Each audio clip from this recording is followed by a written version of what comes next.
Lorsque l'on parle de gainage, la plupart des personnes ont en tête le gainage en planche statique. Ce gainage-là, il a quelques avantages. Déjà, il permet de comprendre la cocontraction musculaire, il permet de travailler sur son alignement des différentes sphères, ce qu'on appelle sphères en pilates, c'est-à-dire les cuisses, le bassin, le thorax et la tête, mais il n'a pas d'autres avantages. On va préférer travailler le gainage dynamique et proprioceptif car il a de nombreux avantages. Déjà, il est plus fonctionnel et adaptable à l'activité professionnelle sportive. Il permet un meilleur recrutement des muscles profonds. Mais comment fait-on un gainage dynamique et proprioceptif ? Le but est de créer une stabilité dans le déséquilibre. Ce déséquilibre peut être induit soit par un mouvement de son corps, bras, jambes par exemple, ou avec l'aide d'ustensiles supplémentaires comme un ballon, un élastique. Et le corps va devoir créer sa stabilité alors qu'il est en déséquilibre. Et donc ça entraîne un meilleur recrutement et une activation des muscles profonds. Vous allez donc découvrir notre top 5 des exercices à travailler absolument lorsqu'on veut travailler son gainage dynamique et proprioceptif.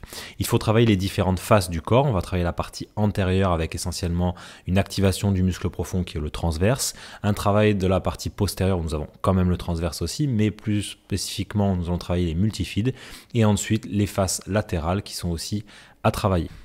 Bonne découverte et bonne mise en pratique. À bientôt.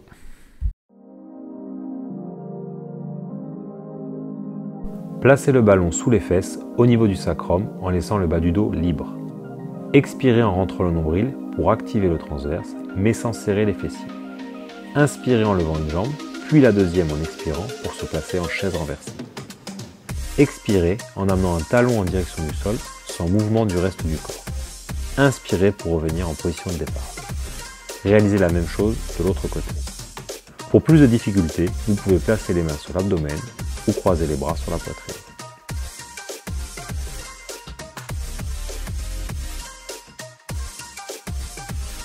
En fin d'exercice, reposez un pied au sol, puis l'autre, et enfin relâchez votre empreinte, puis retirez le ballon.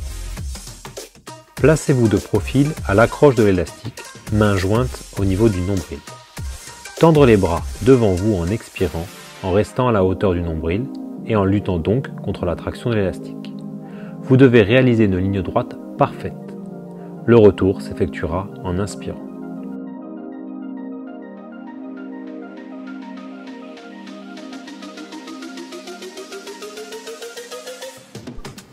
Allongez sur le sol avec les pieds et mollets sur le ballon.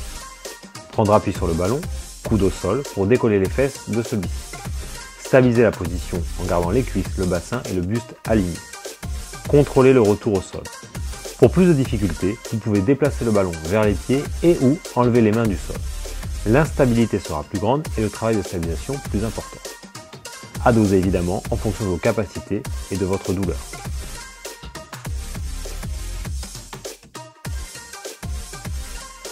Placez-vous sur le côté, en appui avec l'avant-bras sur un ballon et les genoux, jambes fléchies, au sol. En se repoussant du ballon avec le coude, levez la jambe du dessus, parallèle au sol et amenez-la en arrière. En gardant cette position active, effectuez des cercles de petites amplitudes dans un sens puis dans l'autre sans s'avachir sur le ballon.